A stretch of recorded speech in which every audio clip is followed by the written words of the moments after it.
Hello, hello. I think I'm here. Just checking. Hey, welcome everybody. Welcome to the stream. Good morning, if it's morning where you are, or good afternoon, good evening. My name is Axel from Get Speaking English, if you don't already know. And we're doing crosswords today! So, today is a crossword day. So, we are going to be doing this little crossword here. Just a second here. Yeah, we're gonna be doing this crossword here today. I'm gonna take a couple minutes to explain how this works. I'm currently live on Facebook, on Twitch, on YouTube, so if you have comments and things like that, or if you want to play along, you are welcome to participate in those three chats. I will be able to see your comments and your questions and things as we go along. But yeah, so I'm gonna take a couple minutes and explain how this works. If you've been here before though, because I know this takes a couple minutes, I have a warm-up activity for us to do today. So if you don't know, I share speaking prompts every single day. I think I've been sharing speaking prompts for like 3 years now, on Instagram, Facebook, and Telegram as well. Anyways, this is today's speaking prompt. Why do you think people feel connected to old buildings in their communities? So if you already know how this works, if you know how the crossword game works, if you want to respond to this question while I tell everybody how this works, you are welcome to do that. So go ahead. Let me know what you think about this question in the comments while I explain this activity to anybody who happens to be new. And yeah, we will start in a couple of minutes. So yeah, so like I already said, we are going to be doing a crossword today. We're going to go through and we're going to try and solve it together. So what's going to happen is I am going to direct the conversation. So I will be basically saying what question we'll be working on when, and I'm going to try to guide us all to the answer. So I'm going to direct the conversation. I will give, alternative clues, hints, sometimes images, things like that, to help you arrive to the answer. So when you think you know an answer, go ahead, put it in the chat.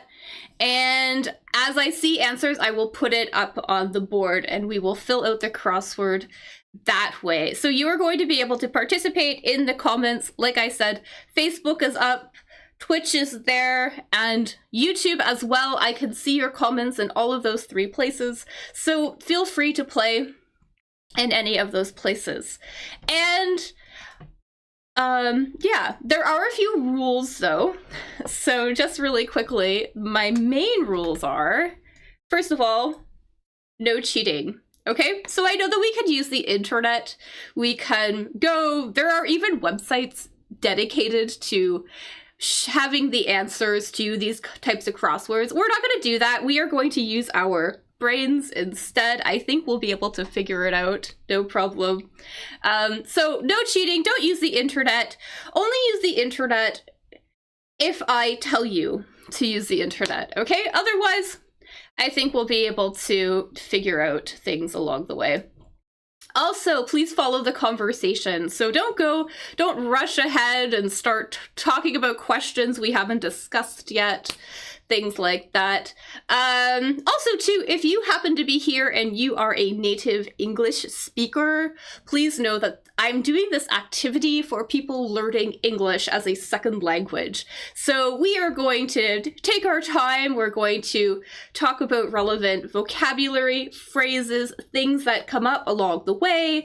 So if you are a native English speaker and you know the answers really quickly, please just follow the conversation and don't ruin it for other people. And also, too, finally, please be nice to one another in the chat. So please don't, argue, name call, things like that. Also, please be kind to me as well. I am only human. Sometimes I make mistakes. That happens. So let's just try to create a nice sort of supportive environment where people feel safe to participate, share their answers without being, you know, ridiculed and things like that. So let's be nice to everybody. And then finally, I have some very important information specifically about the crossword we are going to do today. So, a couple things that are good to know. A lot of the questions are about language and about words and things like that. So luckily we won't need to know a lot of trivia. I am not a trivia person. I am bad when it comes to pop culture and things like that. We are going to focus on the questions about the clues and yeah, so we won't have to know much about trivia. So that's great. Also, it's important to note that this is an American crossword, so American spelling is going to be used. So a couple examples here of the differences between American and British English. For example, words like favor and color are spelled with O-R instead of O-U-R, like in British English. Words like realize, socialize, modernize, commercialize are spelt with a Z at the end instead of an S. And also words like center, leader, those are spelt with an ER instead of an RE. So just some examples. There are many other differences, but this crossword will be mostly in American English.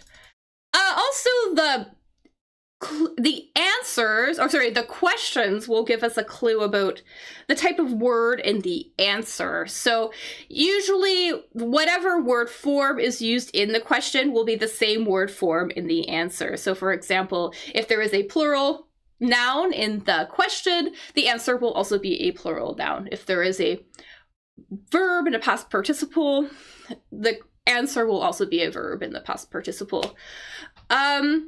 Also, some of these answers will be short phrases, so phrasal verbs, for example, or maybe little pieces of common phrases and things like that that we will say in English. So multiple answers are possible, and hopefully I will identify them and let you know. But yeah, sometimes those are possible. And also, too, because I know we're here to review our vocabulary, just so you know, there are going to be words in this crossword that you will never need to use in real life, okay? So there's definitely vocabulary phrases that even I, as a native English speaker, will only use in word puzzles. I will not use them in real life. So just be aware of that some of this language is not going to be practical, not going to be useful, but we will learn a lot of really useful things through this activity. So I'll try to let you know if something is not really practical or useful, but yeah, so just to be aware of that. So yeah, so again, too, you know, if you want to leave a quick little answer about why you think people feel connected to old buildings in their communities, you're more than welcome to respond to that as a little bit of a warm-up here. And again, I am live on Facebook, on Twitch, and on YouTube, and you are welcome to come play with, you're welcome to come play this crossword with me on either of those sites. All right, so let's get right into it. I'm just gonna switch my screens here really quickly. All right. So I did look at this, and it seemed not too challenging, so I think that will be okay. All right. So we have toot one's own horn and fair-haired. Okay, and what else do we have here? So we have inventor Fulton. I don't do trivia. A film set in Pandora. Another trivia one, although I do know this one. So, and sparkler. Okay, let's see what we can do here. All right, so this phrase here, so a little idiom right off the bat, to toot one's own horn. Have any of you, do any of you know what this means, to toot one's own horn?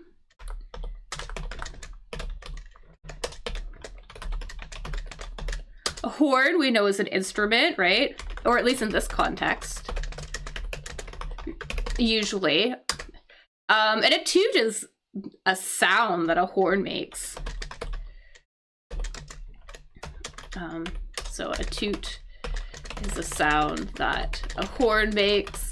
But this is an idiomatic phrase, so it kind of has an alternative meaning. If you know what that meaning is, put it in the chat. I'm gonna write it in just a second here. It kind of means to be very, very proud and sort of talk a lot about your accomplishments or maybe how fantastic or great you are, that sort of thing. So if you think you might know what that means, put it in the chat. The answer here that we want is a verb, and I am going to give you a bit of a hint. It starts with the letter B, so I'm going to put a B in here. So to toot one's own horn.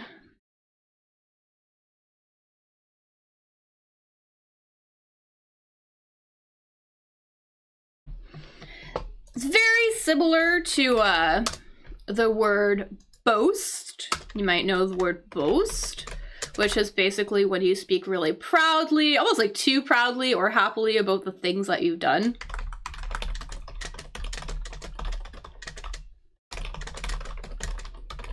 Or maybe the things that you own as well, too.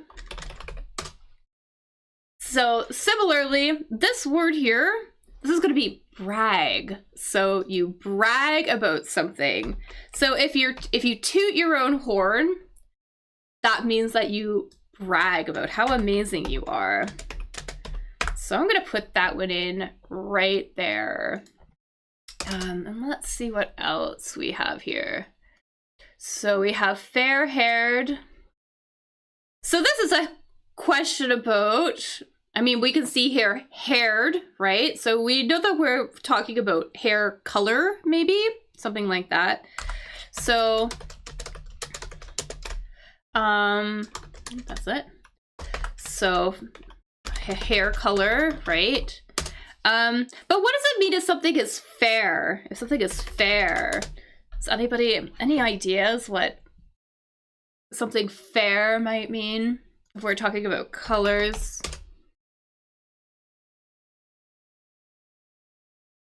It's a very light color, right? So something fair, very light. Almost,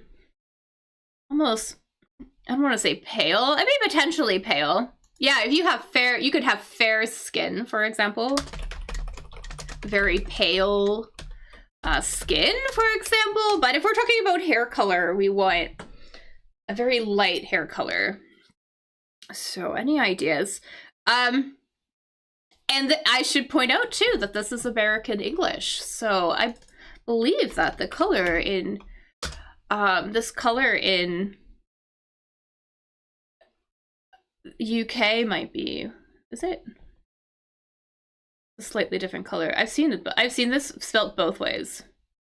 So that might be a little bit tricky. Okay. So fair-haired, blonde, maybe, like I am blonde. I'm fair-haired. I could be more fair-haired, I suppose, but blonde. B-L-O-N-D. And if you were thinking that this answer was B-L-O-N-D-E, it's just another very sort of common spelling of the word blonde. So over here, I would say that this is more common in the US and Canada. But blonde, I wonder which one's more common. I feel like this one is a bit more common, but people will spell it this way. Anyways, so here we go, blonde. So fair-haired, blonde.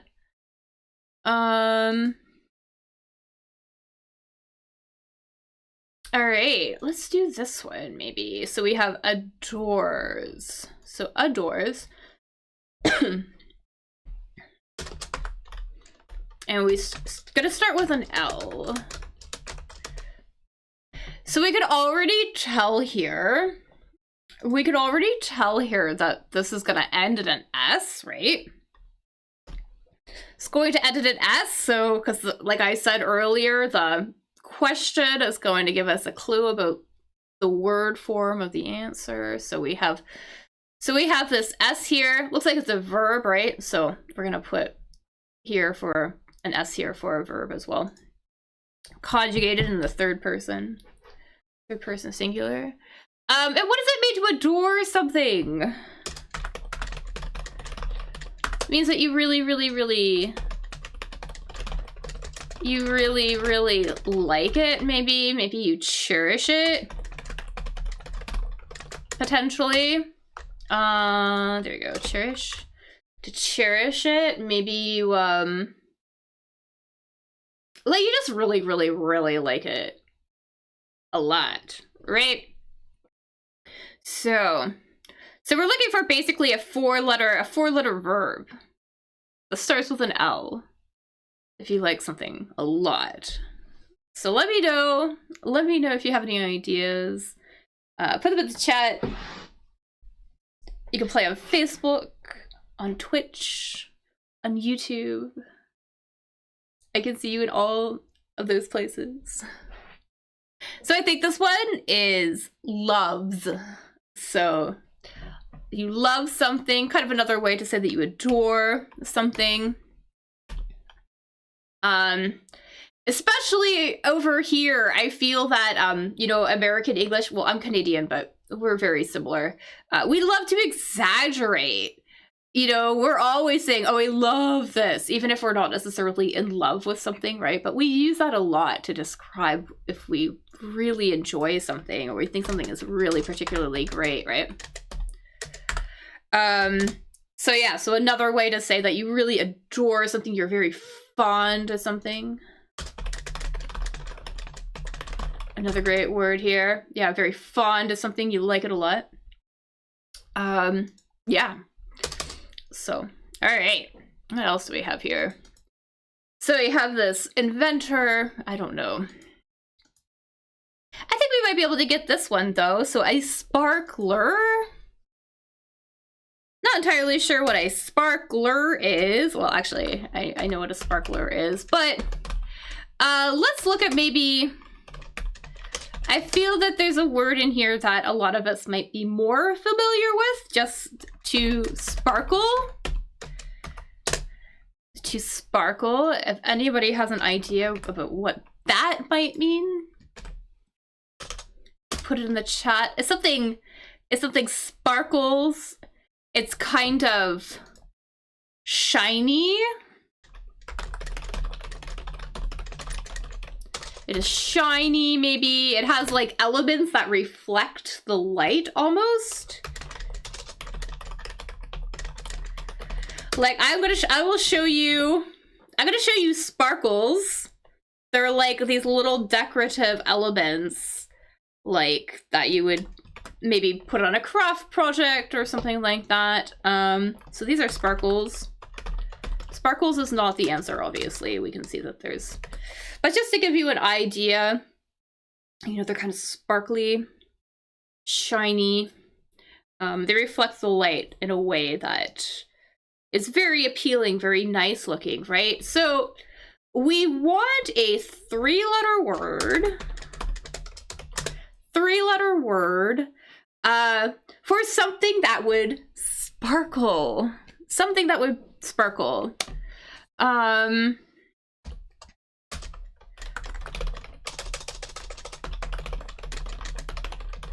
So something that sparkles, that's very pretty, very shiny almost.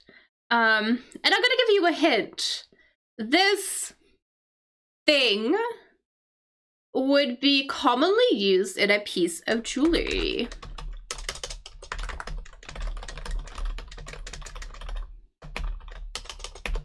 So be used in jewelry.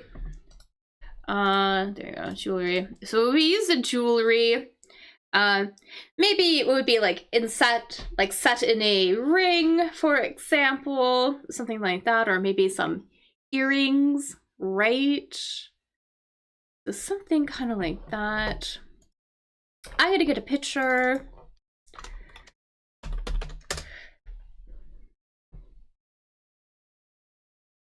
Kind of fancy rocks, basically.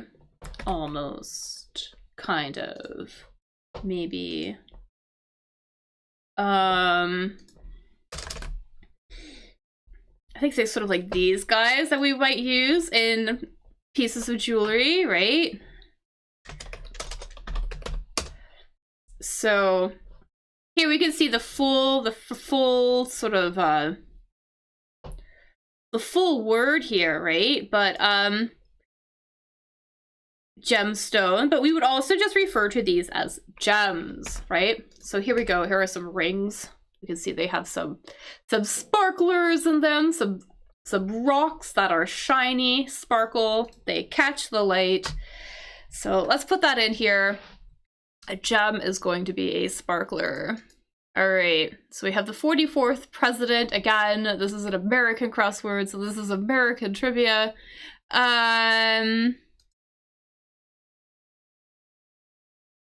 So if you think you know this one, put it in the chat. I'm going to move on to talk about language questions. But if you think you know what this is, put it in the chat. I'll come back to it. If I don't see it, we'll put it in there. But yeah, if you know this 44th president, and also this one too, you know, if you happen to know this one, put it in there. A film set in Pandora. A film set on Pandora. So if you know a film set on Pandora, it was really popular, it made a lot of money. And then we have the 44th president of the United States of America. So if you happen to know those ones, put them in here. We're going to talk about this one in the meantime. So pay stub line. What the heck is a pay stub? So pay stub is basically this little slip of paper that you get from your employer. I'm just gonna get a picture here. So a little slip of paper that you get from your employer when you get paid that tells you basically how much you got paid. So we can see here, I don't know, I know you can't see this very well, but you know, it has, you know, the pay stub. We have like we have the date. I wonder if I can get this bigger. Maybe I'll do this. How's that? There you go. So yeah, so we can see we have the pay stub, we have our company name, things like that. The date, the period when you were paid, right? We have everything, the amount here, your total earnings. So earnings, how much you made, right? And the total deductions. That's everything that was deducted, everything that was taken away. So basically everything subtracted. Maybe that went to tax or federal tax. Maybe if there are fees and things like that, if you're part of a union and things like that. So your employer might take some deductions as well, health benefits, stuff like that. And then you have this number down here that basically tells you how much you made. So it takes the earnings, subtracts the deductions, and then that amount, that last amount, is what you get paid. That's what you get in your bank account, basically. So we're looking for a line. We are looking for the name of one of these lines on this pay stub. So we can see that it starts with an N. And this word is the word that comes before the line. Well, it's basically the word on the line that says how much you earn overall. So After your deductions are subtracted from your earnings, you get a total. So this word is used next to the amount you get paid, basically, in your bank account or whatever. So the amount that you essentially make after everything is calculated, everything is taken away. It's gonna be this, whatever this word is. And you can actually even see it here. I don't know if is it big enough? You can kind of see it.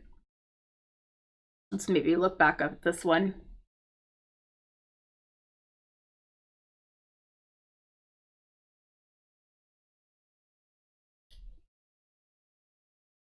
Yeah, I have all sorts of stuff here. Position, basically like what you do, the title of your job, your department, what section you work in. I think this word though is going to be net. We can see here, down here, we have net pay. So your net pay, so basically this, your earnings, your total earnings, minus your deductions, the total deductions is your net pay. So I think this is going to be net. Let's put that in here. Net. Alrighty. So we got that. What else do we have here? We're not gonna get this. Alright.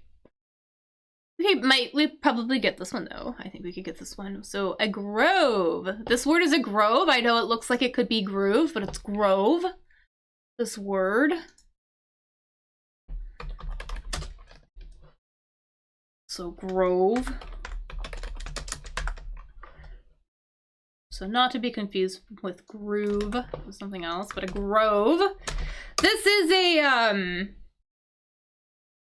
it's a place outside in nature.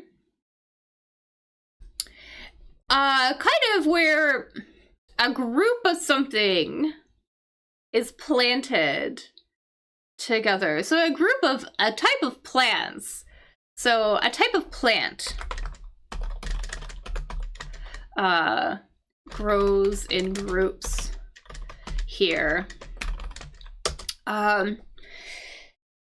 And often, you know, fruit and I don't want to say vegetables, but more like fruit are typically grown in groves.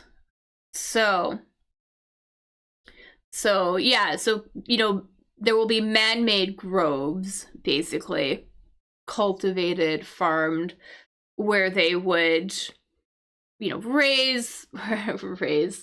they would grow crops, grow the fruits and things like that, right? And sort of harvest them all together, right? So that happens on a grove. And we're looking for the name of that plant, basically. So, the name of the plant that grows in a grove, basically. I'm gonna get a picture.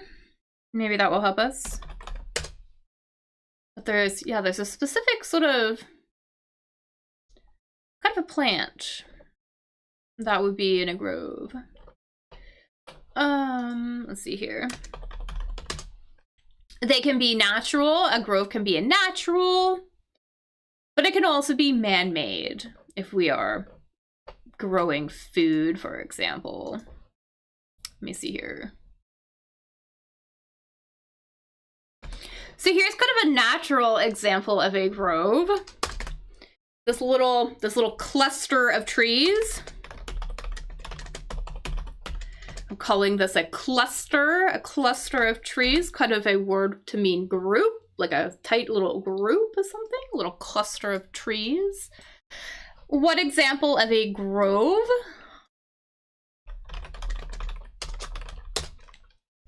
And here is an example of maybe a farmed, like a man-made grove. You can see here that they are, it looks like they're farming, looks like they're raising, it looks like they're growing oranges here or something like that, or you know, maybe mangoes, any sort of fruit, right? Anyways, we can see that in both of these pictures we have trees. So we have trees. So trees will make up a grove. So trees will be the answer here. So let's put that in here. So we have trees. Trees make up a grove.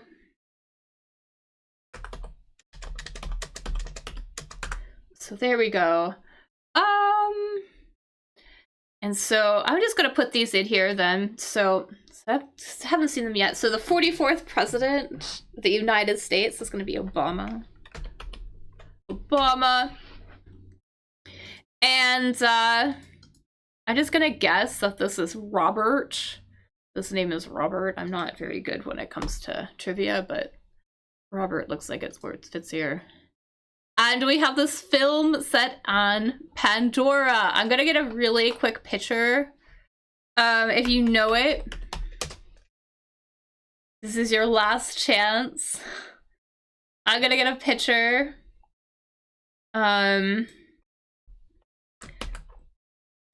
There was a sequel to this released really recently. I don't follow pop culture, but yeah, there was a sequel, I do believe, very recently about this film. So set on Pandora, the name of the planet. So Avatar is the name of that film. Okay, all right.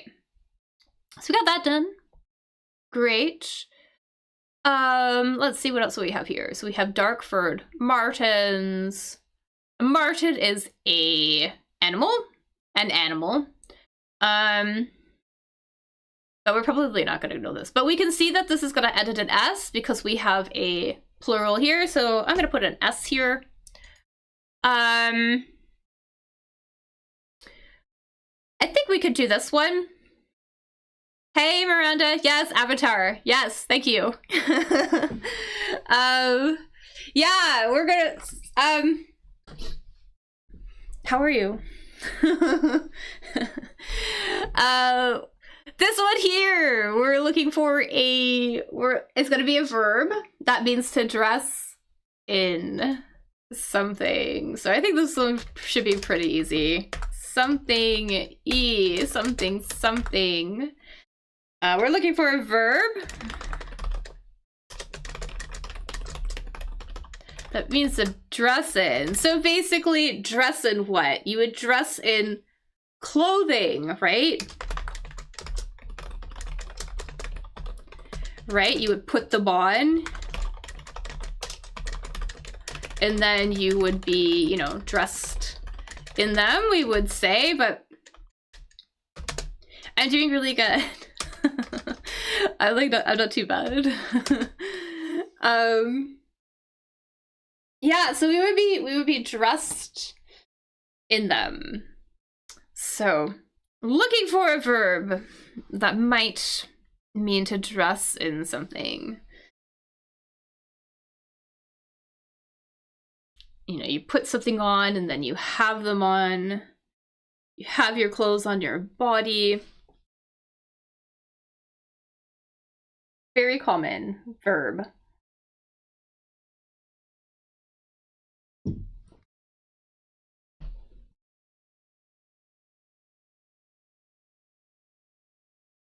I think this one is going to be wear. So if you dress in something, you wear it. So I'm gonna put that in here. Dress. Wear. A-R. So there we go. Wear. All right, perfect. So we got that one. We're not gonna know what this is. We'll come back to this one. Maybe both of these, actually. What else could we do here? Let's do this one. So scorch, to scorch something. So to scorch scorch something kind of means to burn it slightly. No, don't worry about it. You just got here. We're not warmed up yet. So we're gonna scorch something. We're gonna burn it slightly. Basically means to burn something slightly. So this is, I should say too, this is a verb. So we're looking for a verb that means to burn something just a little bit. And this answer we use a lot actually for cooking, I think. Especially if we're talking about like meat, for example. So this is, here's a 4-letter verb.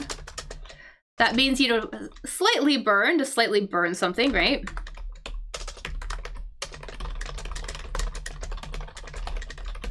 And we use this verb often when talking about cooking. So talking about cooking something, usually meat, over high heat, for very high heat, if that helps. I'm gonna get kind of a bit of a picture. So it's not gonna be cook. It's about cooking though. But you can see, so you can see in this picture of this, I don't know, steak or whatever it is. It has this black, sort of crusty, burnt part to it, right? And they've kind of, like some people really like that, right? So heat, so yeah, not our answer, but we're definitely heating it. I'm gonna give a hint, maybe. The first letter, this might be a new word for us. The first letter is gonna be a C. And specifically for this sort of, this black part. And we could also do it to vegetables as well, where it gets, you know, a little bit of that black, that sort of black, those little black tasty bits on it. That happens while we're grilling. Yeah, we would do this on a grill. You can see these vegetables kind of have it too, where the little black marks, where it was cooked over high heat on the grill. Yeah. So tricky word. Very, kind of a tricky one. Kind of an advanced word. But a very common one that comes up, especially if you're talking about cooking. So this word here, yeah, so this word here is char. So you would char something, cook it so it has those like little black bits on it. We could say that, you know, this meat, we could use it as an adjective too, right? The meat is charred. So we can see that it has, with the little black bits off of the grill. So interesting word, interesting cooking word. Hi, Olivia. Yeah, it's a kind of a fun ideas. So feel free to guess or follow along. Throw out any words you think you might know as we put together this crossword. We're gonna move on to the next one, but yeah, so charred meat or charred vegetables with those the little black bits here. Yeah, so if I were to use this, so it's usually used as a verb. Here we go. So here is kind of an example here. So grill the peppers until the skin starts to char. So until it gets those little black little tasty bits on it.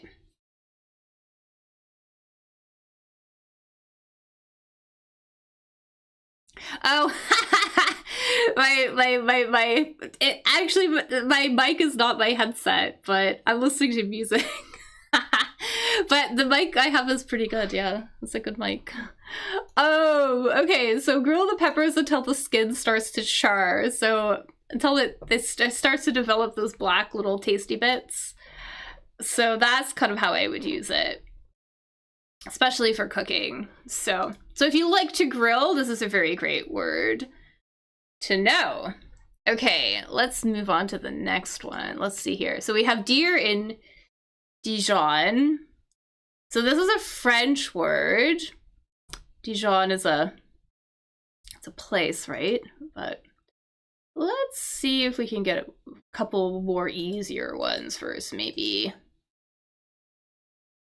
I think we could do this one, actually. So an open-handed hit. An open-handed hit. So open-handed hit. So we're hit as in like to a person, usually. Like I would say, like, you know, like with your fists or something like that, right? Like that would be a punch, right? You could throw a couple punches, right? But if we're doing an open-handed hit, right? The hand is open. The hand is open. So we're looking for a word. We're looking for a type of a hit. So a type of a hit you'd make with your open hand. And we could also use this as a verb as well. We would say to something, someone. So here we want it as a noun, but we could also use this as a verb as well. So the type of hit that you would use. So slam, really close, kind of. You would slam a door. So to slam a door, that's not really, you wouldn't really, you could slam somebody's head, but that's more like if you slam something, you take it, you move it so it hits something else. This is more like maybe a punch or something like that. So do you play other games? So I don't play other games. Sometimes I do live lessons and things like that. Or I've been, usually lessons, like live lessons and things like that. So we're doing the crossword because I thought it would be a really great way to sort of learn some new vocabulary, phrases, also review things that we know. So yeah, so to slam a door, it does start with an S though. This word starts with an S. So I'm gonna put that in here.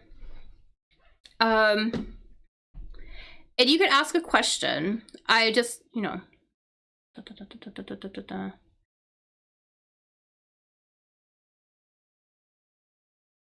Okay, I'm just here to play English, this game. But that's great though, yeah. But good luck, for sure.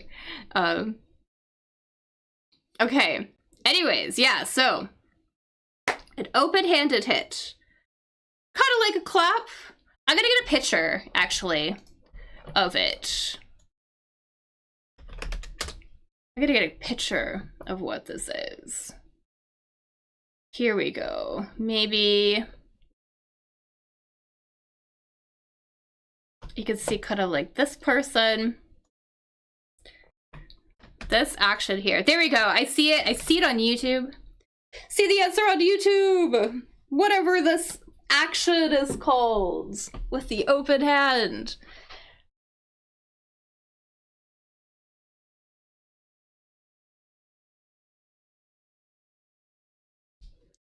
Yeah, it's with the open hand. And I'm not really looking for graphic designer, no, for sure.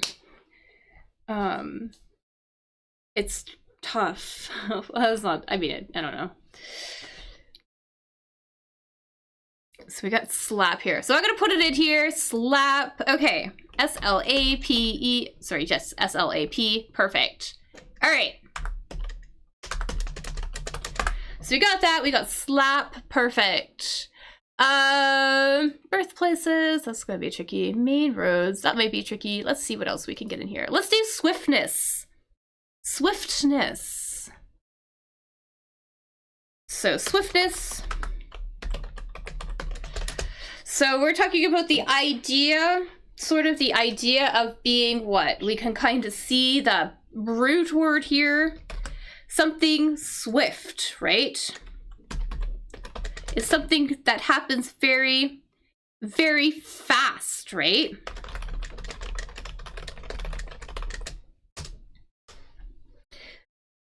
Yeah, thanks for stopping by, Olivia. Good luck. Take care. How do you say slap in the face? How to say slap in the face? So I would just say slap, like I would just say literally I slapped somebody in the face. So, you know, he slapped him in the face. That's basically, or a good face slap, a face slap, I suppose you could call it that. Something like that. Yeah, so hasty. Haste is, yeah, hasty. A-S-T. I mean, let's put it in there. Yeah, hasty, exactly. Hasty. They're pretty close. Let's see if it works out. But we're close. So, we have this writer. No idea. We might have to... more trivia. Too many trivia ones. Important. Let's do this one, maybe. All right. So, three-letter word that means very important. So, something very, very important. Trying to think of a couple synonyms.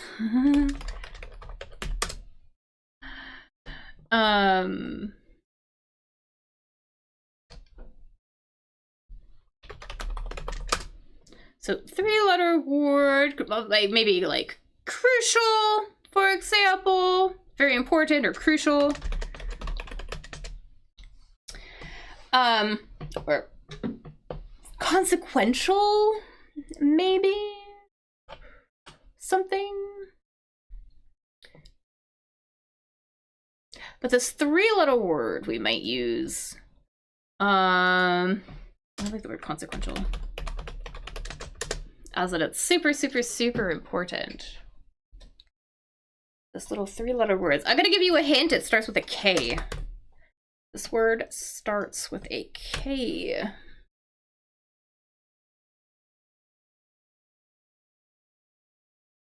And I find myself repeating this word over and over again. Probably all the time. If I'm writing something, unfortunately. Sometimes it gets a little bit redundant, but...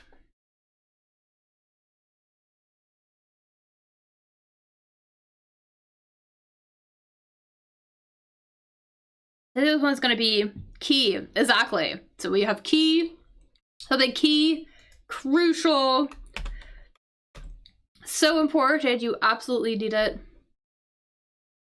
So key, very, very important.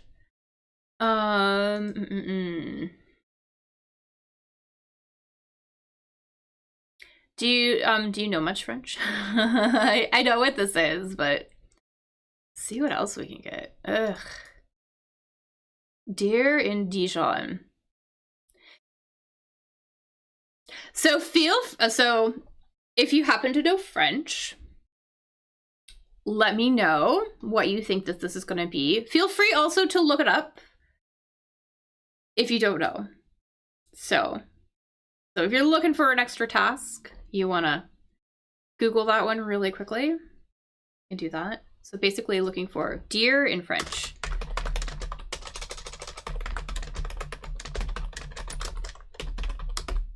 Yeah. I only know this word really from like one or two key phrases, like little phrases that I know in French. I don't know a lot of French, but let's see what else is here. We could do. This is an S. This is an S here because we have an S here. I'm gonna get rid of this actually because this isn't quite right. But a berth is a reference to a ship. This is a reference to a ship. So on a ship, there are these places where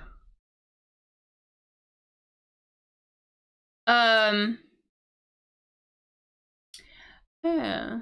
I was thinking this was like one thing.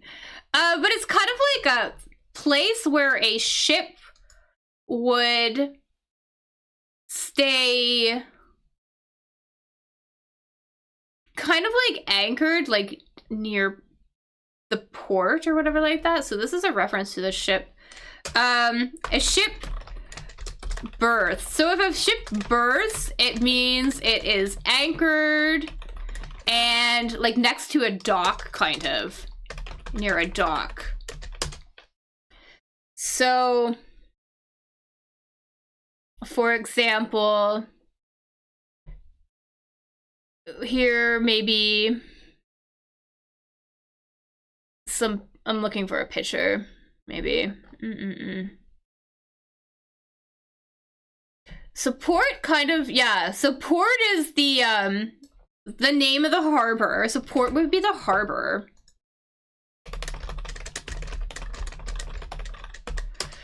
You can see here that this ship, well, we have two ships, right? So we have this thing here, right, that kind of connects to the land, and we can see that these ships are tied fast to here.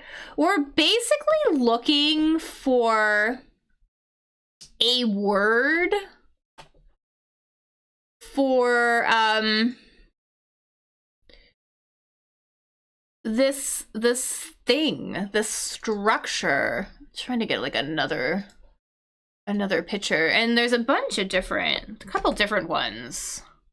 We can see that it starts, yeah, we can see that it starts with a P, right? Yeah, basically for the word for what are these structures?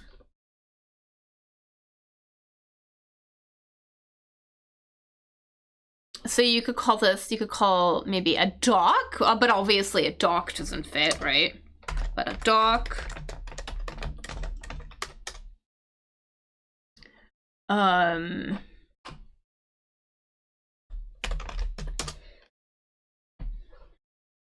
Also a wharf as well, maybe.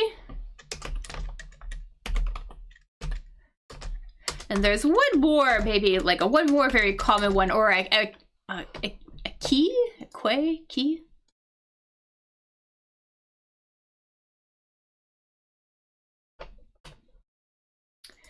Anyways, yeah, tricky. I'm probably gonna say this word and you'll know it.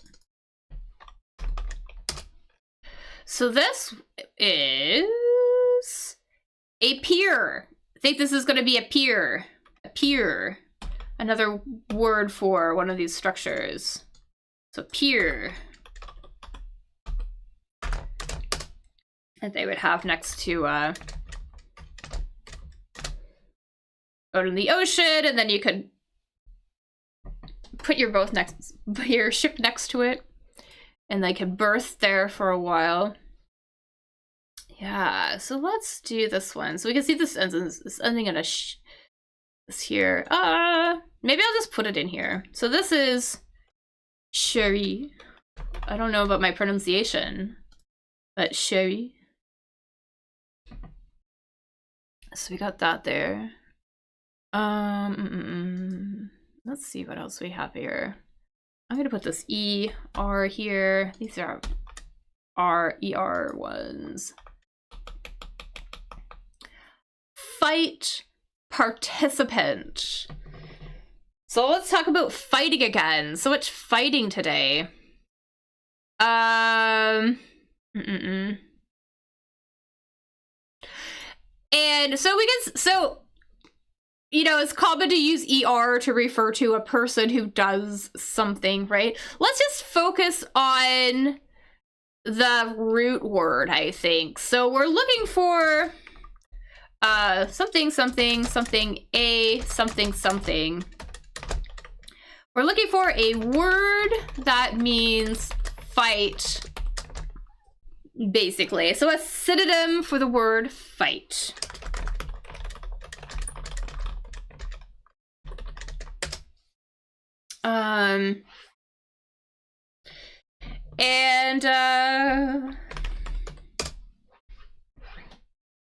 This is kind of a very, like, rough fight. Kind of uncontrolled, maybe. Like, it's very noisy fight. Very noisy fight. That might happen at a bar, for example. People are really drunk, feeling really crazy, right? So this is a very noisy and chaotic fight, like one which might happen at a bar with a bunch of drunk people. So people who are drunk, they've had a lot of alcoholic drinks, right? And then they feel the effects of that alcohol, right? So they are drunk.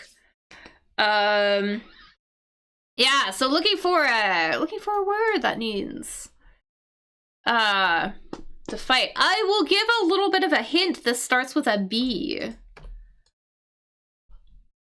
So this word starts with a B.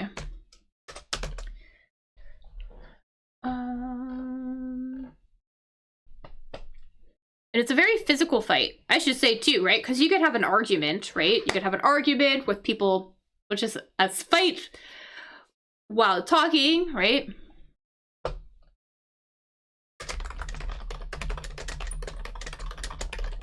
But this is a physical fight.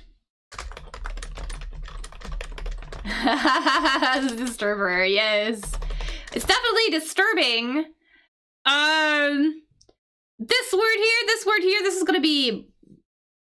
So the word for this type of fight is brawl. A brawl. And our answer is gonna be brawler. So our answer is gonna be brawler. Alrighty. And, maybe I'm just gonna put this in here. This word, so another similar word, we could focus on the root word here. I don't know if we're gonna know this one though. But a person with a southern accent, so they mean the south of the United States here. So someone from the south of the United States, basically. Because people from that region kind of have a very slow, kind of drawn out way of talking.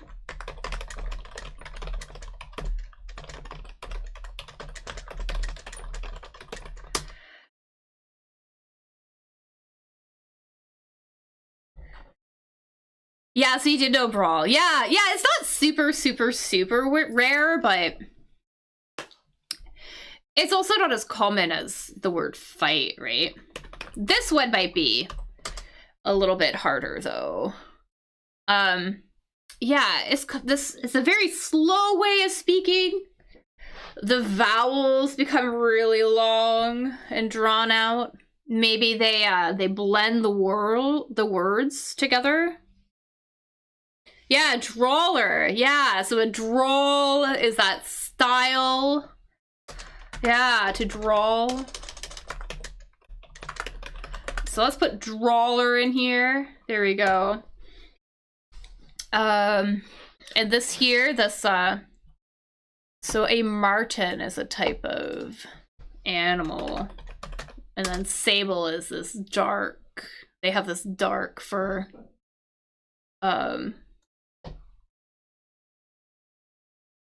Here we go. Here is a this is a sable colored marten, just so you know. But sable is kind of this dark, almost black fur. Yeah, this is, I mean, it's not a super uncommon word, but yeah, so good that you knew it. Yeah. But yeah, we typically say that people from the South drawl. They kind of have the slow way of speaking. Okay, what else do we have here? Make good as new. Let's do this one. Was aware. Was aware. So we can see here that we want the past form of a verb, right? So, right, to be, was, been, right? So we're looking for the past form of a verb here. That means to be aware. Like basically, you know, you understand what's going on, right? Basically. Kind of. Yeah.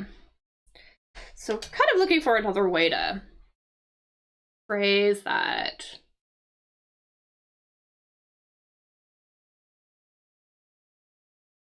Almost like you have knowledge or something? Kind of? Maybe? Yeah, so I think this is gonna be new, exactly. So we have new. You were aware, or was aware. So let's put that in here. So we got new. Perfect. Another trivia.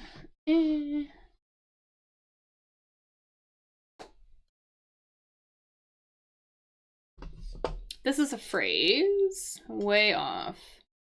Let's do...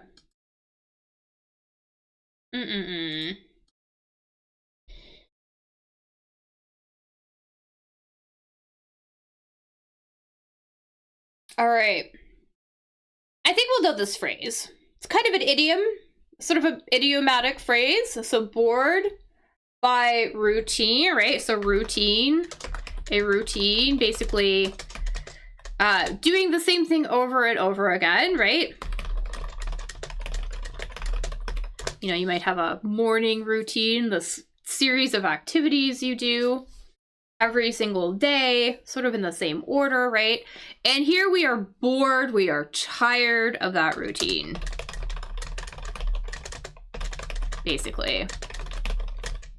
So we are looking for, this is going to be a sort of an idiom. So an idiom.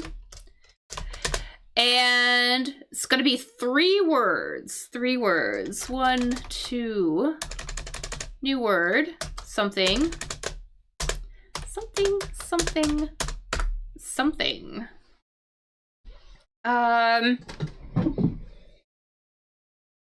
Let's see. Let's see if we can, if we know this one, maybe.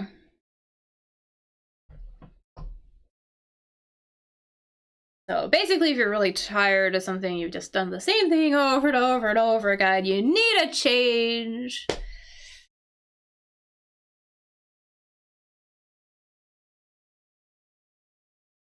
There's a kind of a phrase we would use.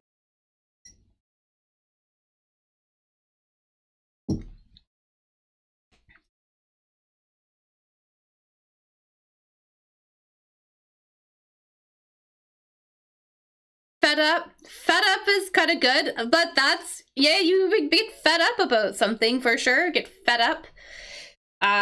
To be fed up with something. Definitely, like that's a good guess. For sure. Doesn't quite fit though. We want a three-letter word. So you would basically say to to be whatever this is. Oh, this maybe this is an A. We have an A here. Play a little hangman or something almost. Put an A here. Stuck in a rut, so close. So we're getting closer. Getting closer. Stuck in rut.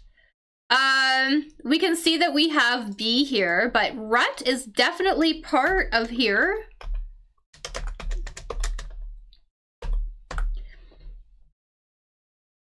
And I see you have the N there too, yeah. So B, we would say you are to be in a rut, or like you said, to be stuck in a rut. Exactly, you're tired, exhausted of doing the same things over and over again. All right, cool. In a rut. All right, so if you're in a rut, what advice, if somebody was in a rut, what advice would you give them to maybe break out of it? So there's the other collocation where we say to break out of a rut. So to get out of a rut. What advice would you give them? Give to somebody who was in a rut and they were tired. All right, what else do we have here?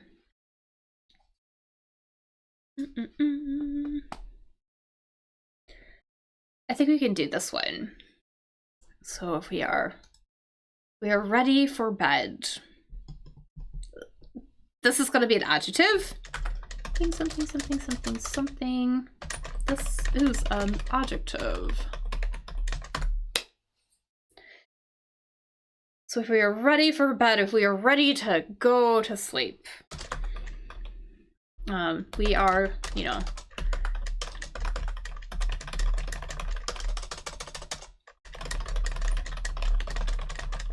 yeah, so we are ready to go to sleep. We're ready for bed. We might feel this way. That starts with a T. And I will make sure you can see this. There we go.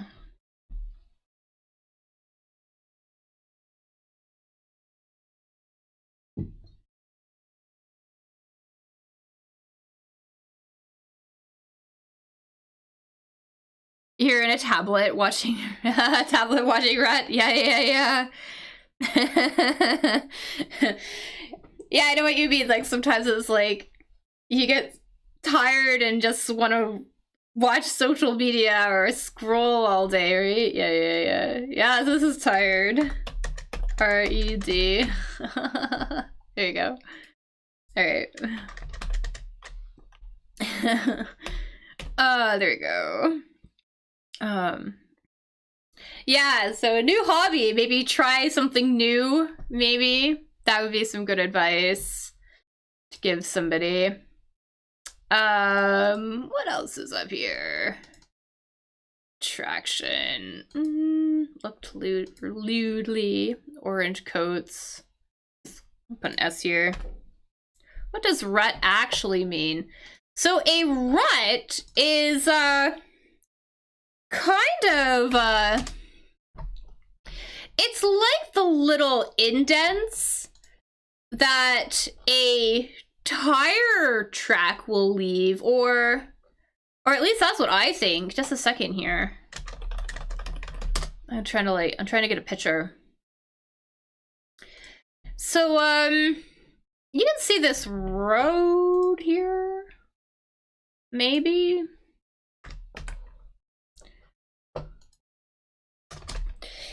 Yeah, you see how this road, you know, it's gone through the mud and stuff like that.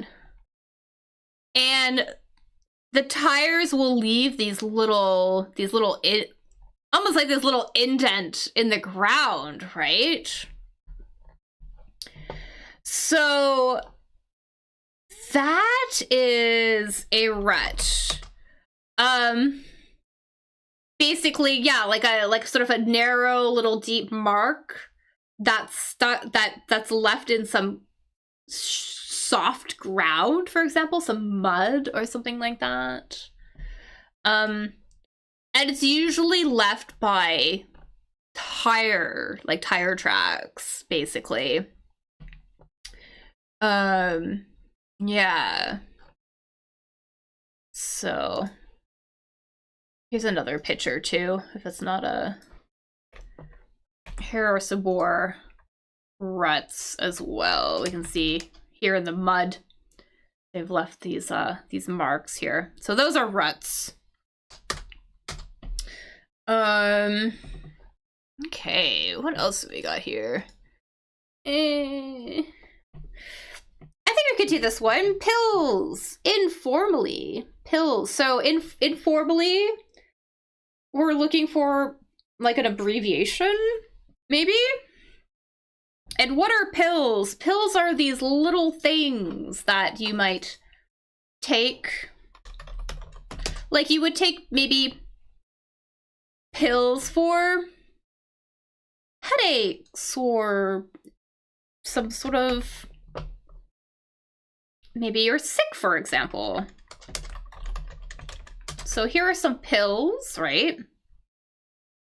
Pills that you might take. So we're basically looking for like a 3-letter word. And this word is shortened from a much longer word that we might use to describe these things.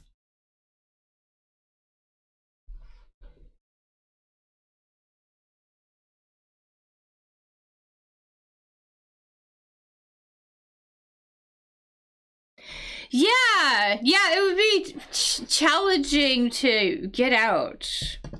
Exactly. Yeah. Yeah, you're kind of stuck in the mud, basically. Can't get out. So we got drugs, we have medicine. Yeah, so we're getting closer. So drugs, for sure. We might call these, or medicine. We're getting super close. We have, I see this word in one of the words that we just mentioned. So there's sort of a slang or an abbreviated way that we would refer to these sort of things. Yeah, so we could refer to these as meds. People will call them meds. You know, I gotta take my meds in the morning. So I gotta take my meds in the morning. I have to take my drugs or my prescription in the morning. I have to take my medication, basically. So I gotta take my medication. So med is short either for medicine or medication. Usually medication. But yeah. So I'll put med in here. Meds. Alright. We're not gonna know what that is. This is a type of a thing that you would do while driving. So a reversal means to reverse or basically go backwards, right? To go backwards, right? So you're going one way, right? And then you basically turn around and go back the opposite way, right?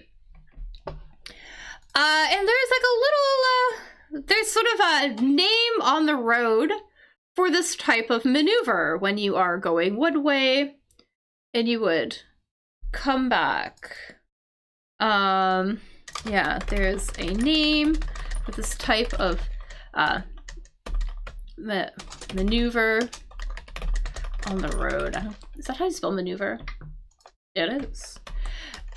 This type of action.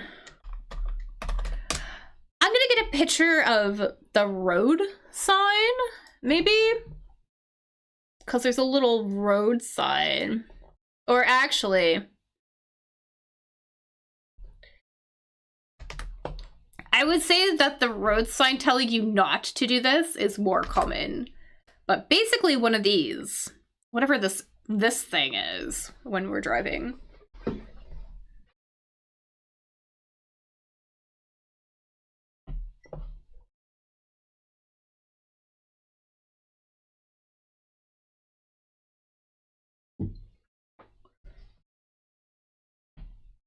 And we can see that it starts with a U here. It's kind of like a two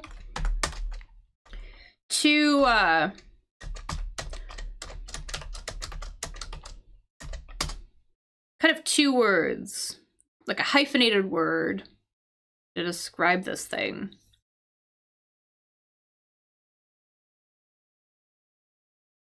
Yeah, okay, yeah. So we would call this a U-turn, a U-turn. So we have a U-turn. Also, sometimes you might see signs that are like, no U-turns, do not make a U-turn. But that is what we call this. Turn. All right. So we have U-turn. Awesome, awesome, awesome. Let's see. Looked lewdly. I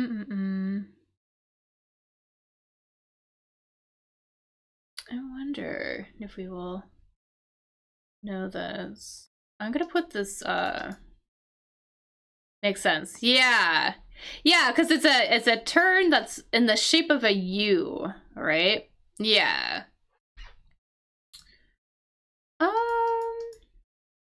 I think we can maybe get this one. This is a type of look.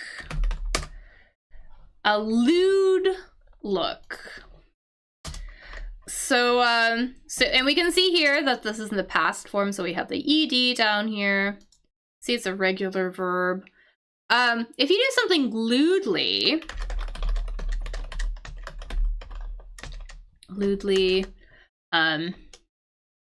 is done like you look at them like you are maybe interested in them kind of sexually or something like that. So something lewd, done in a maybe sexual way, for example. So something done lewdly. It's kind of like that. So this, we're looking for a look, basically. A look that you might give somebody that way. And I will let you know that this is not usually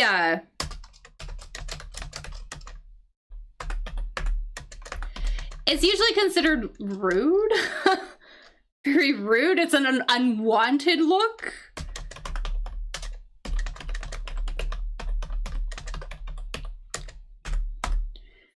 So we're basically looking for a verb here that describes an unwanted look when you're kind of maybe staring at somebody. You're very attracted to them. Almost like,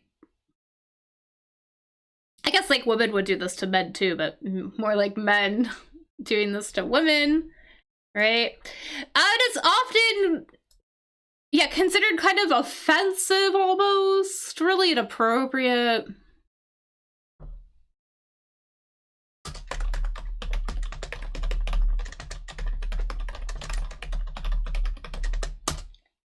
Yeah, so it's not gonna be peered. Peer is, what does peer mean as a verb? It's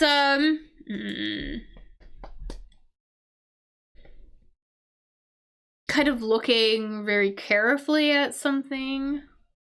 It starts with an L. I'm gonna put an L in here. So it's gonna start with an L. There we go. Starts with an L.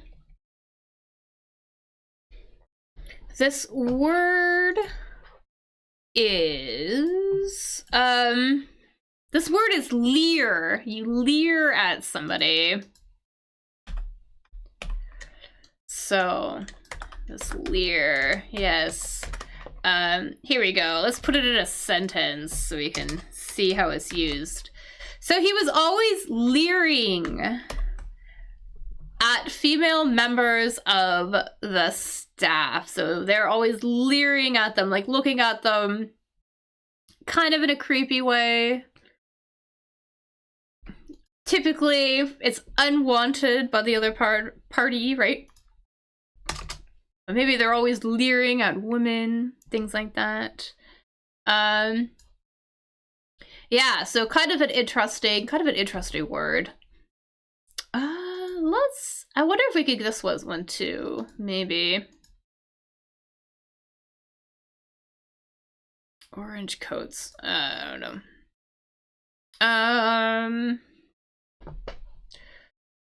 We want a word that means attraction.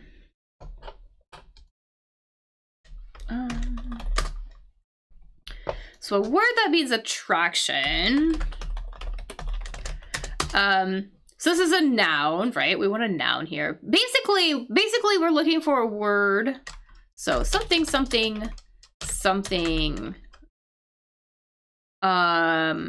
U-R-E.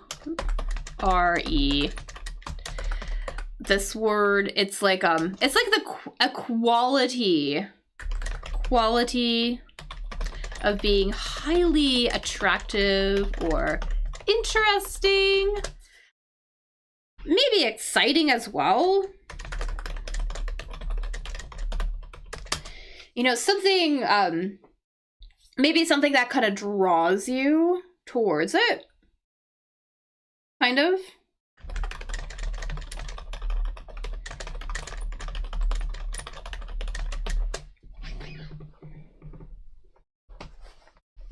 So, yeah, we might know this one. Yeah, very, very interesting.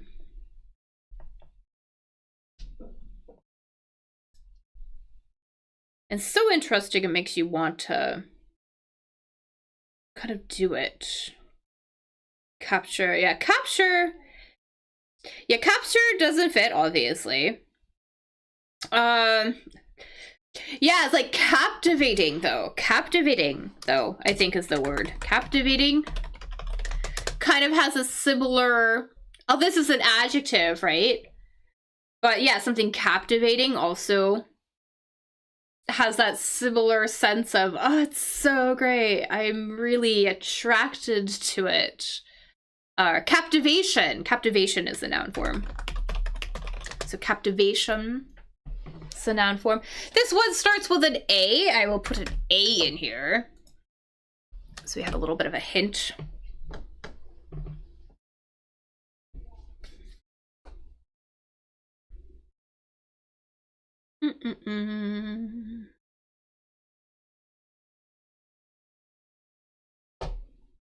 I'm trying to think of other ways to describe those, but it's like not coming up with anything.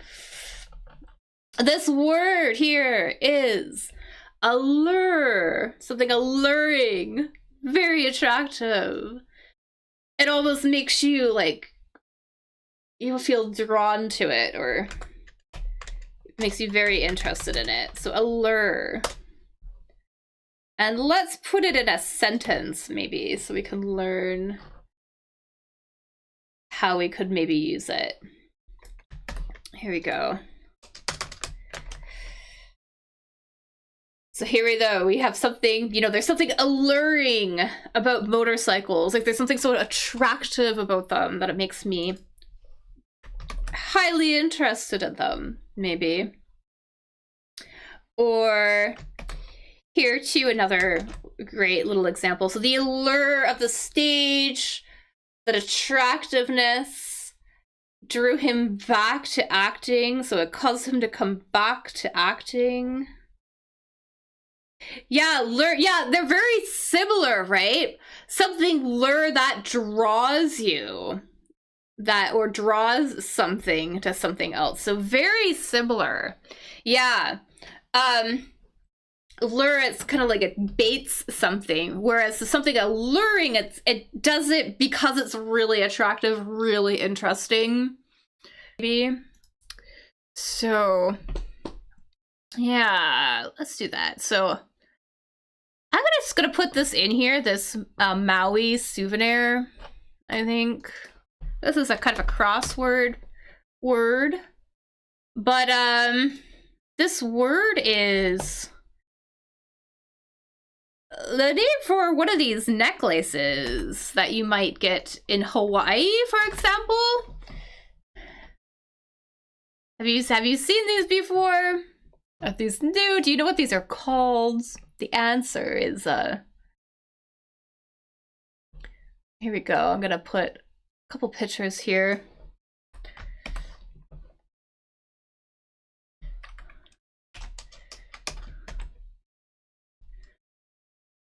Made from this. Yeah, lure and allure have very similar roots, exactly. To lure something.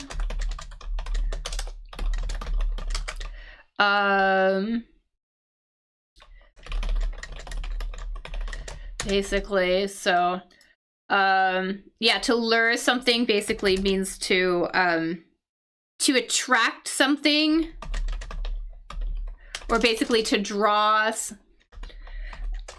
kind of almost compel someone to do something. Just like you would lure a fish, for example, right? Basically like to attract something.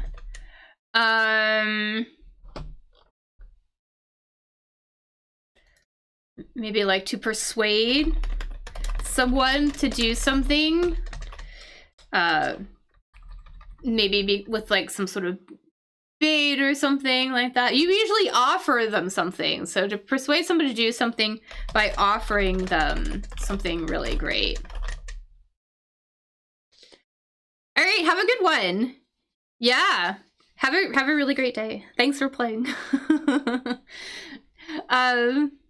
Yeah, you can find it about allure and alluring afterwards on the little replay if you want to watch it. But yeah, to lure something, we're persuading somebody to do something by offering them something in return.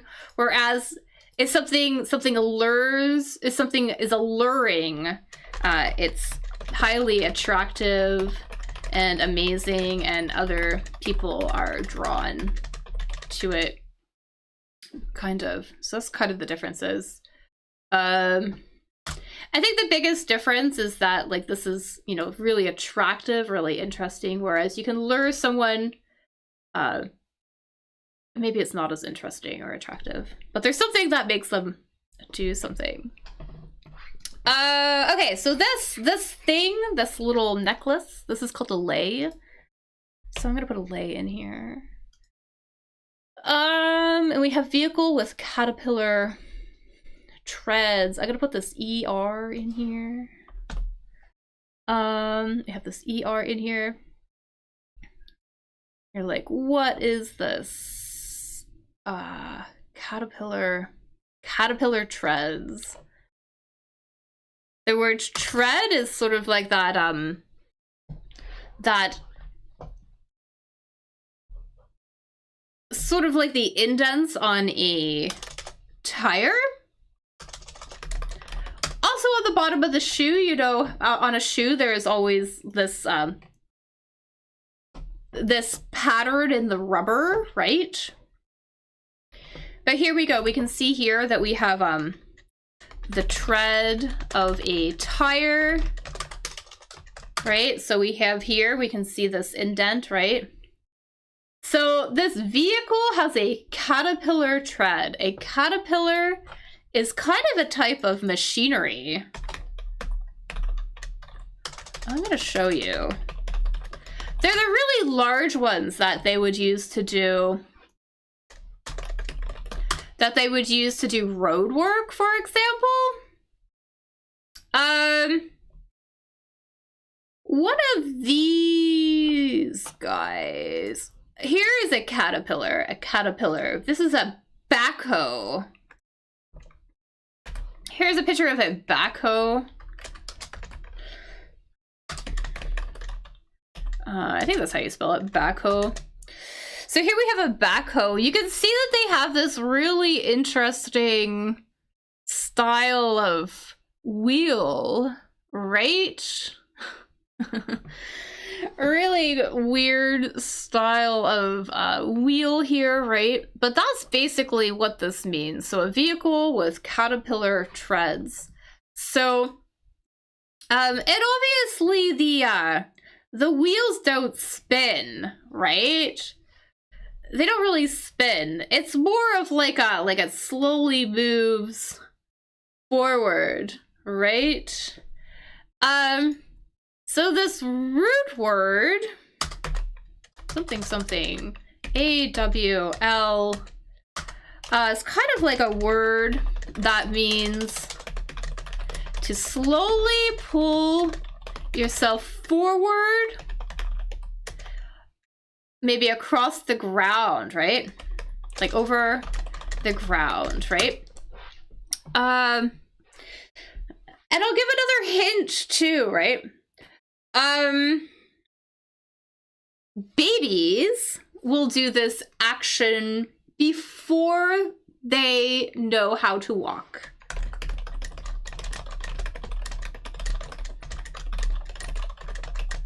So they will do this action before they are old enough to walk, right? They do this movement where they move their body in a way that they pull themselves across kind of slowly over the floor, right? They move themselves inch by inch, kind of slowly. So we're looking for that word, whatever that movement is called. I think that's going to be our answer here.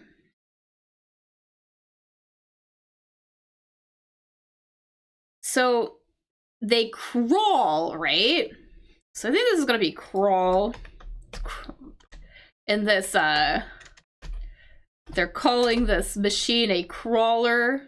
But yeah, basically a vehicle with the style of wheels, this caterpillar tread. And it's going to be a crawler. So that's kind of interesting. I think we can do this one. I think I shared a Instagram post today with this word on it, because I've been sharing posts about renovating or fixing up old buildings. I don't know if you saw that. I did a live the other day. I read this article about why it's important to basically reuse old buildings and update them, because that uses less emissions than just building new buildings, even if the new buildings are, you know, use the state-of-the-art technology and things like that to make them super efficient, super green. They say that the greenest building is the building that's already built, something like that. So there are some words that we use when it comes to fixing up old buildings, and this is a word that's related to fixing up old buildings, or basically fixing up anything, right? Because, like, what does it mean to make good as new, right? Basically means to, if you make something good as new, you fix up something old to make it like it's new again, right? So maybe you go through this process of cleaning it, detailing it, fixing it up. So we're looking for that kind of word, and we might also use this for buildings as well, but maybe also computers. You could do this to old, really old vintage articles of clothing, for example, right? Maybe you would fix up the leather, the detailing, things like that. So we're kind of looking for a word that means that. Kind of similar to the word refurbish. This word gets used a lot when we're talking about technology, talking about phones, computers, things like that. Something like that. So this has a similar use, but we use this word for computers and technological devices. So very similar word, mostly used for buildings, clothes, shoes, maybe. Old trinkets, things like that. This word is restore. You would restore something. Make it good as new again. So we have restore. Okay, what else? I'm gonna put this just in here. I'm gonna guess that this guy's name is Leslie. Leslie. And talk about this one. So main road. This might be a word we don't, or a use of this word that we don't all know. But we often talk about this. We will use this when talking about roads in a city, for example. So a main road, we can say A-R-T-E something Y. We use this word to talk about the most important roads in a city, for example, right? So you'll have some that are sort of in neighborhoods and they're not very important, but then you will have these really important ones that maybe go from like one important place to another place or something like that. I'm gonna try to get a picture. Try to get a picture.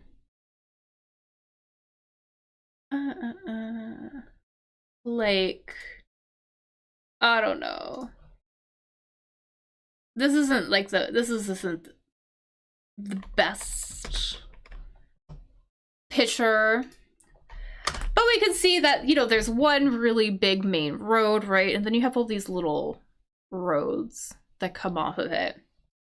Anyways, people might just talk about this road, this key road, using this word here. But we also use this word when talking about the human body. This is a very important thing that delivers blood through the body. So this thing also delivers blood basically to the heart through the body, right? So if you think you know what it is, let me know. I'm gonna put it up in just a second here, if I can find a good picture. If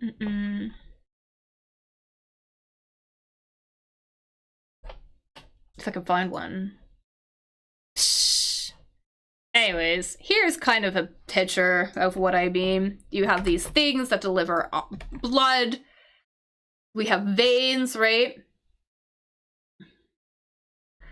What is it? Is it the...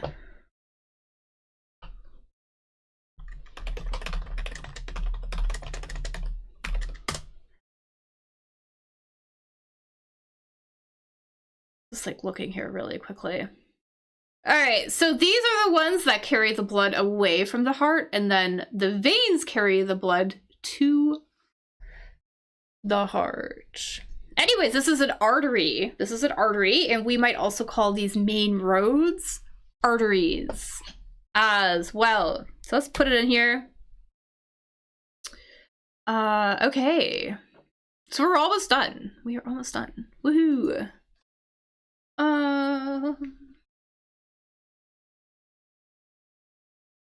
We want a word that means way off. Way off. What does that mean? Maybe you are not near where you need to be.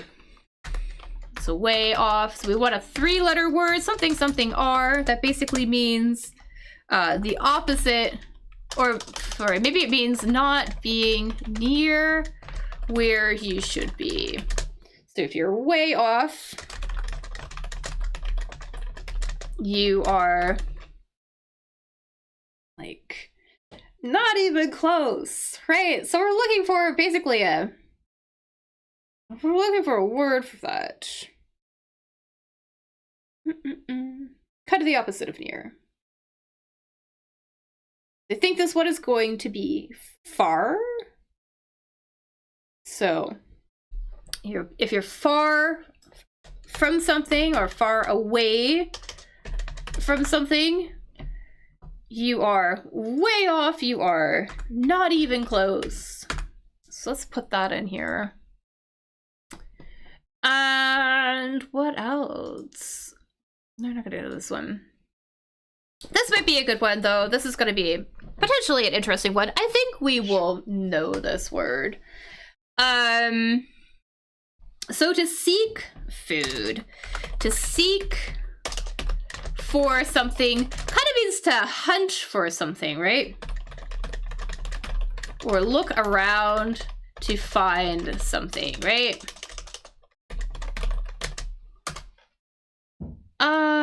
And when we're talking about food, there is a word for that. So F something, something, something, something, something, something. This is going to be a verb, which basically means to look around for food. And there's kind of a type of food that you would do this for, because you could also go out and hunt for food, right? You would hunt prey, right? You would hunt things that are alive, right? Basically, look around for food which is living that you need to kill, right? So that's what it means to hunt. But here we're talking about food that you would just find. So maybe plants, right? You look around for food, look around for plant food maybe, or berries maybe, mushrooms, I don't know. Things that aren't moving around, right? So we're looking for a word for that.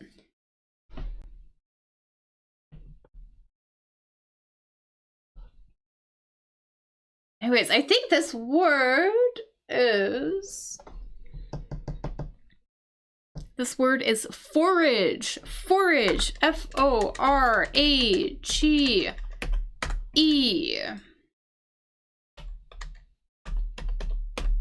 All right, so you would forage for food in the forest, for example, or something like that. You would look around, maybe see what you can find to eat. A little bit different from hunting for food. I mean, you could hunt for pretty much anything, but to hunt literally means to look for something that you would kill.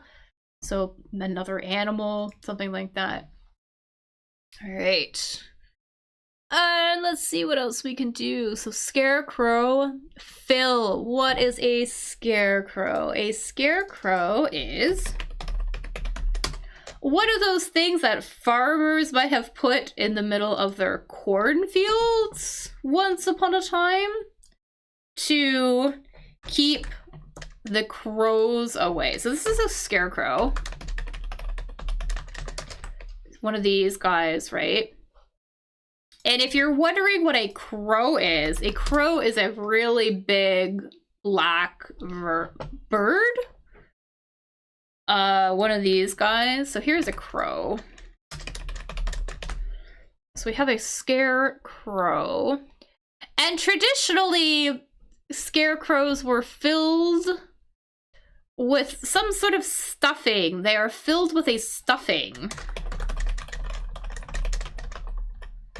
So we will use stuffing or with stuffing or filling,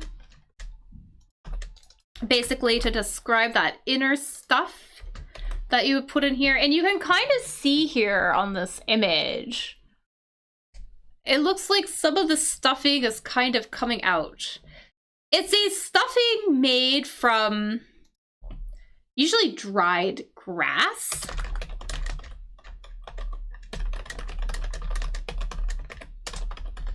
So we have the stuffing, this inside stuff made from dried grass.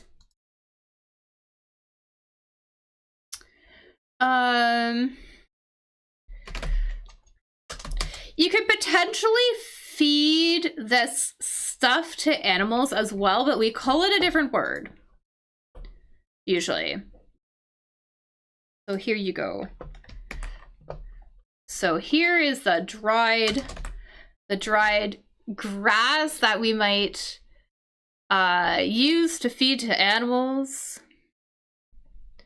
Yeah, straw. This is gonna be straw, exactly. So yeah, so the scarecrow is gonna be filled with straw.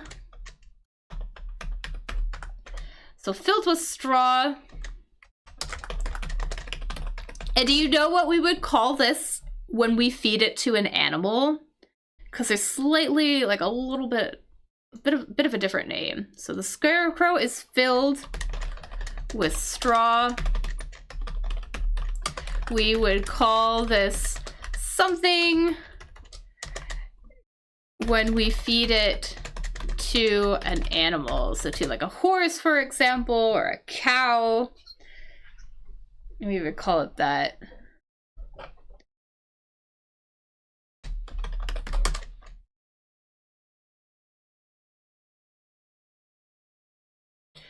So if we fed it to an animal, I would call it hay.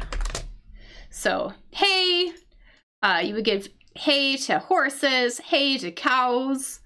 And I guess before it's food, we would call it straw. I don't know why. But anyways, yeah, so that's what it is. Let's do this one, I think. We want a word. This is a verb. To express despair. What does despair mean? Despair means sadness. So, sadness. Hit the hay like sleeping. Exactly. Yeah, yeah, we would say that, right? Yeah.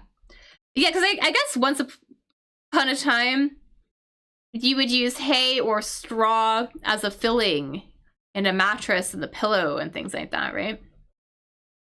So we're looking for S-O something. We're just basically three-letter verb. That basically something you would do if you were really sad.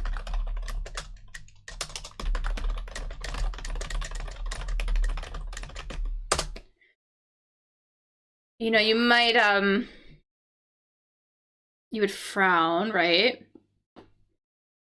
But maybe something with your eyes, maybe tears, right?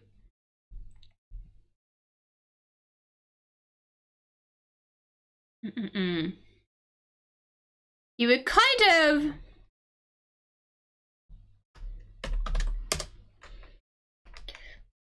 usually we have tears, right? We might say you would cry, right? Obviously though, cry doesn't fit here, right? But you would cry, right? Or shed tears. We could also say, right? And there's this one word if you cry a lot. Like, a lot. I think we're looking for that word. So sorrow is a noun. That would be a feeling. You would feel sorrow, maybe. To feel sorrow for something. So sorrow is going to be a noun. We're looking for a verb here. We can see 3 letters for basically if you cry really heavily. Basically means to cry really heavily. S-O something. Weep is another word too, to weep. Although that's not a big cry. A weep is more like maybe a less intense cry. Anyways, this word is sob. We would sob. There we go. Yeah, so we got sob. Means basically to cry pretty heavily. So that's gonna be our word here. Let's see what else we know here. All right, I think we could do these. Let's do this ties the knot. I think we're so close to being done here. Ties the knot. So we know that this is a verb, third person, singular. So something, something, something s. What does it mean to tie the knot? To tie the knot basically means to get married, right? Or a little idiom there. Tie the knot. And then we have a verb for it. We have a verb for it.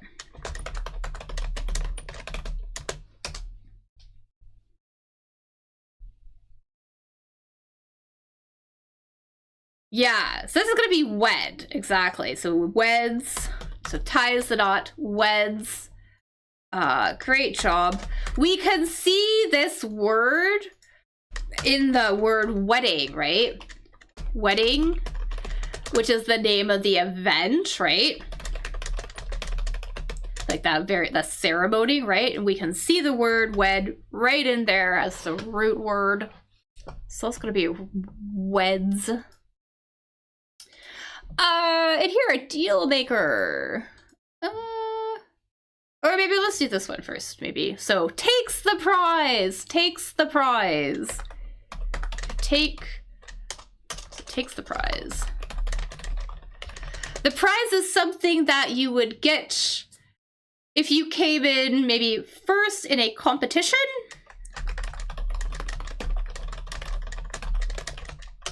Get for coming in first in a competition. By the way, sob, I thought it was more like a light cry. I always think of it more as a big cry. Yeah. To sob, I just had to double check. So weep, I would say, is a soft cry. A soft cry. Where, and then to sob is that big noisy cry. Maybe you're gasping for air and you're having trouble breathing. That would be a sob. Yeah, so sob, really noisy. Whereas a weep is that little soft cry. Maybe you're tearing up a little bit. Yeah, and then yeah, this is gonna be wins, exactly. So you're gonna win. You get for coming in first. Yeah, so this is gonna be win. Dun, dun, dun. All right, we got wins. I think we can do this one. So our deal maker. A deal maker. Somebody who makes deals. A-G something N something. A deal maker. A deal is an agreement, right?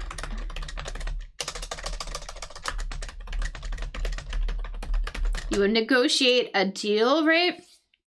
And I think this person, this is a person, so we want a noun. This person works mostly with actors or writers, maybe musicians, and they would negotiate a deal.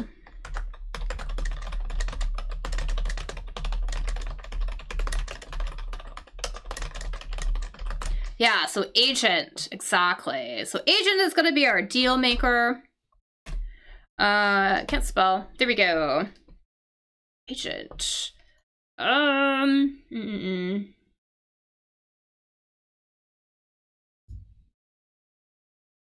So we're back talking about arteries. Artery was in this crossword somewhere. So if you missed that discussion, it happened. But here, okay, so here artery. Here we're talking about arteries in the heart. So those things that what did we learn? It takes blood away from the heart. So here we're talking about arteries in the heart, right? So an artery, it basically transports blood through the body. So So it transports blood through the body, basically. And there is a name for,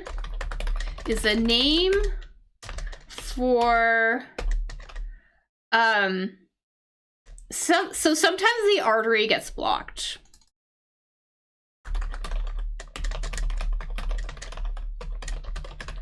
So sometimes the artery gets blocked. There's like, maybe the blood kind of collects together, or maybe there's, I don't know, fat. I'm not a doctor, I'm not a medicine person, but we're looking for the name of that blockage. So this here, C something something T, this is the name of a blockage that would, you know, block an artery. And then this would cause a heart attack, basically, right? Potentially. Maybe it would cause a heart attack, or, what is it? It would be a stroke in the brain, right? Yeah, so that's going to be clot, exactly. So our artery problem is going to be a clot. Oh, we're so close to being done. This here, this math comparison. So a comparison, we're comparing two things to one another.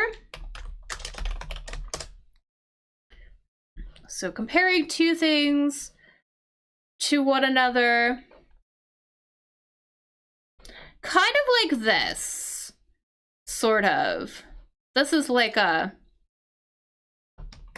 I mean, I don't know these terms, but basically this thing, we can see that we're comparing one number to another number. So there is like a word, basically, a math word for that. Yeah, so we have ratio, exactly. A ratio would be our a comparison in math. Exactly. So we have ratio. And I have a funny feeling this is going to be a new word for all of us.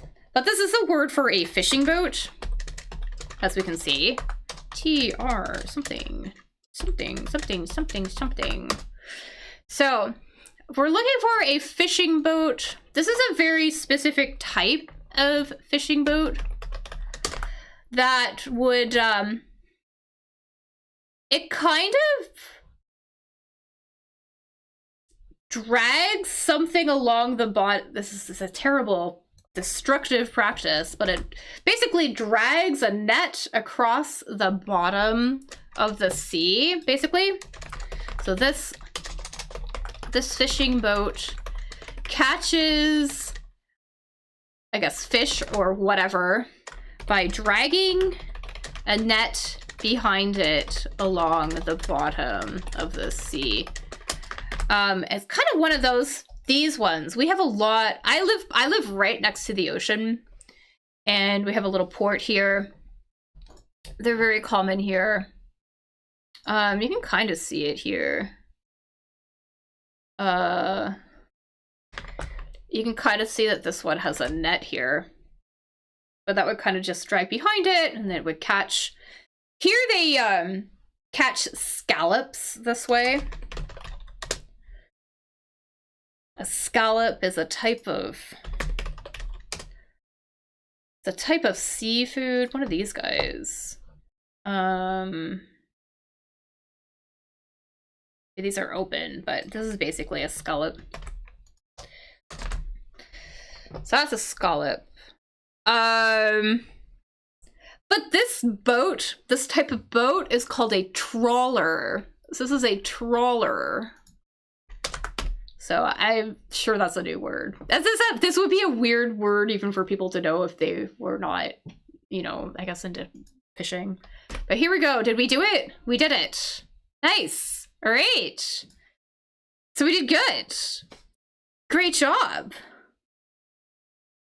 Yeah, we could guess, right? Just like guess what it is. I know, not a lot of options. Not a lot of things are gonna fit in there, right? Exactly.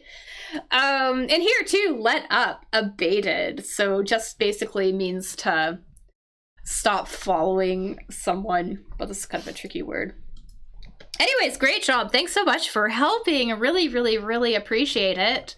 So lots of interesting words today. Yeah, I will be back again tomorrow at the same time for more crossword. I will be possibly 5-10 minutes late just because I'm getting out of something and then immediately have to come here. But yeah, I'll be back for another crossword tomorrow. So feel free to spread the word, you know, share it on Facebook or whatever like that, to any groups that you think would enjoy this kind of activity. And I look forward to seeing you all later. Thanks again for playing. I really appreciate it. Hope you have a good rest of your day.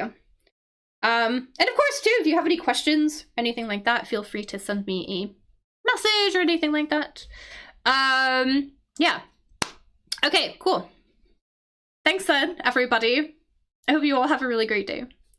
And I will see you tomorrow at the same time, 1300 UTC, here on Facebook, YouTube, and Twitch. That's where we are. All right. Bye, everybody.